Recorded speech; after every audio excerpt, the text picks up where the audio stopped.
இன்றைக்கி கோழிக்கால் தாங்க கிரேவி மாரி பண்ண போகிறேன். அது வந்து கோழிக்கால் சுடு தண்ணியில் போட்டு ஒரு 5 நிமிஷம் ஆச்சு. இப்போ அதை தோலெல்லாம் உரித்து எடுத்துடலாம். எண்ணெய் காஞ்சிச்சு. பட்டை லவங்கம்,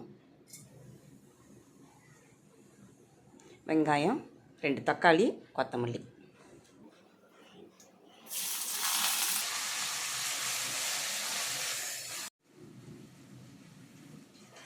உப்பு போட்டுடலாம்.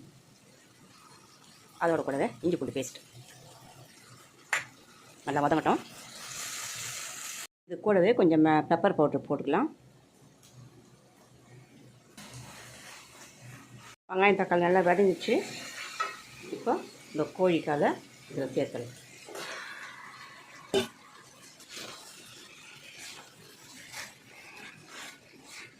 குழம்பு மிளகாத்தூள் சேர்த்துலாம். மஞ்சள் பொடி, உப்பு போட்டுட்டோம்.